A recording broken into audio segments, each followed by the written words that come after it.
Despite all of the advances in technology, words are still what make the internet go round. Words are what a Google search begins with. Words are typically what make a link from one site to another. And the written word is the basic medium that you'll probably communicate with your audience and site visitors with most. And because of all that, you're already really familiar with blog posts and articles, tweets and Facebook status updates, everything that we do in text on the internet, because you've already been using them for probably years. And for that reason, we'll keep this video fairly short. We will go into much more detail and advanced strategy later in the course on how to formulate your writing and put together really deeper and intense blog posts and articles. But I'm going to walk you through a few kinds of blog posts and articles so that you can begin thinking and percolating on the different kinds of content or matter to use when you're creating. So here's a post on my site.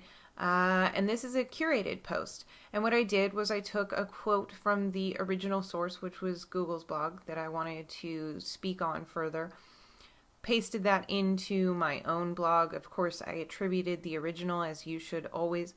And then I had my own paragraph here, or 2 lines, of what I wanted people to take away from that particular article. And in this case, I wanted to remind them of a video that I had made prior that had a lot to do with this, so that people could kind of get a refresher if they hadn't seen it the first time around. And then also to illustrate that what I was saying wasn't just me talking out of my neck, but that Google was verifying and confirming that that in fact was something of interest to webmasters.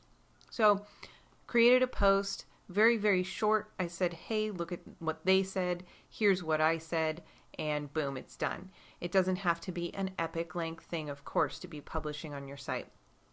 And this is an example of a curated post where you simply add your 2 cents to something that somebody else already said.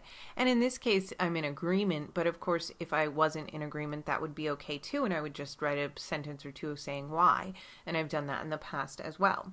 Another post to take a look at. Now, this is what you might think of as a, I don't want to say typical, but as a blog post. And I think that this is the kind of post that intimidates people the most about writing for a blog.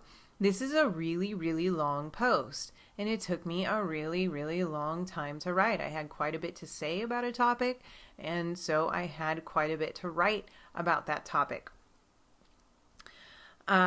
This is something, in this case, it's an opinion piece. So while I do talk a little bit about facts, most of it is opinion. And as a market leader, you should begin to formulate and have opinions in your marketplace too, and not be afraid to publish those opinions, because people want to hear what you have to say. That's what makes you a leader, is that you have something to say other than just the standard news. So this is a really long, really intense blog post, and you certainly don't have to write things that are, 5 pages long like this. This is not what my site is primarily comprised of. Normally I do not write this much, but in this case I wanted to, and I did, so fine. But you don't have to do epic length posts, as we'll see as we go on in these demos or in these examples. So in this post, this is a curated post as well. Ed made a video that I wanted to share with my readers, and I had some of my own thoughts to add to it, but I also wanted to frame the video that Ed had made as far as it was relative to my audience about being a market leader, as opposed to his video was about how he uses the iPad for some things. And so I didn't want my readers to say, hey, that's not relevant to me just because I don't have an iPad, because it was still relevant, and it was something that they needed to look at in terms of being a market leader, not just how to use an iPad, right? And that's what I wanted to convey to people before they watched Ed's video. So in this case, it's a curated piece in that I found Ed's video and wanted to share that with my readers. So I curated some content that I found from other people and am sharing it with my readers. But I created a little bit longer of an introduction than I did, say, for this other Horse's Mouth post, where I put my own spin on it and told my audience what I thought that they could really gain from it if they look at it in a certain frame. So you might find a video where you, or an article for that matter, where you agree or disagree with some points of what the person's saying, or you think that, you know, a portion of it is very, very relevant to your audience, or you may be, let's take an example of a lady bodybuilding kind of site. You might find a really great video about bodybuilding from a guy that is more male oriented and want to frame that for your audience. Say it still has really good information, but you want to frame it for your audience as to how it is relevant to them, because your audience is a little bit different than their audience, right? So you can reframe the content that you're sharing for your audience. And that's what I did in this video. And to reframe it, of course, it had to, or I chose to make the video a little bit long, or sorry, the introduction a little bit longer, so that I did have the time to reframe that. I also included a picture of my own just for visual interest. And then this video here, this post and video, I had a cool offer available to people, so I made a screen capture video explaining how that offer worked, and then I added text to explain the concept. I also wanted to get some keywords in the post. When you're doing video, you should always include some text so that the search engine robots can still figure out what your page is about, since they can't really read video as it is right now. Also, people won't necessarily watch a video that they see on a blog post if there's nothing else around it, if they don't know why they should watch the video or what the video is about. So my words on the page are also a little pre-sell to encourage and get people to watch the video that I embedded in the blog post. So a couple of takeaways from this. It's good to mix up the length of your posts, as you saw I did.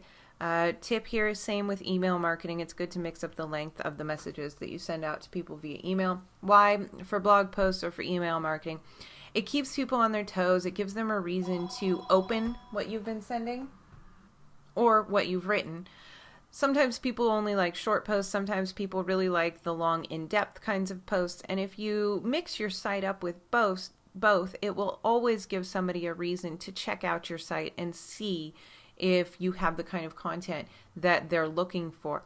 Also, if somebody really prefers long posts, but you've got some short ones posted, most of the time they'll check them out. And the key here is to get their eyeballs on your site or your RSS feed. And so we mix up the length to keep everybody kind of involved and give everybody an opportunity to enjoy the kind of content that they like the most. It's also good to mix up the kinds of posts and the content within the posts that you're sharing, whether that's curated, including photos, including video, and doing combinations of those kinds of things. We should, as we mentioned, of course, always include some text, but mixing things up a little bit and including different kinds of content within your blog posts keeps people on their toes still, and it speaks to different learning styles. We also want to introduce any video content that we show on our site, whether it's a curated video or our own video. We need to introduce it and let people know why they should watch that video and what they will get when they do watch that video. What's the incentive? This is good for the people who land on your page, and it's also good for the search engines, because that introduction that you give allows the search engines to pick up the words on your page and know what that video or page is about. And finally, you matter when you're writing. You need to have a voice. You need to have an opinion. To be a market leader, you can't just go and repeat what other people say. You have to be willing to go out on a limb and actually have an opinion. And this is true for all of the different mediums that we're covering, whether it's video or audio or writing. And there are times when you'll simply want to convey a how-to, like I did in the backlinks post and video. I just want to say, here's how you do this. But your writing should also convey who you are and your opinions on topics within your market, like I did in the other posts, like the From the Horse's Mouth and the Sheena Was a Man posts that we saw. Just like using video, there are a lot of people in your niche who won't be willing to stick their neck out and have real opinions and ideas that they go and share with your marketplace. It can be scary to put yourself out there like that. What if somebody proves you wrong? But you've got to be willing to do it.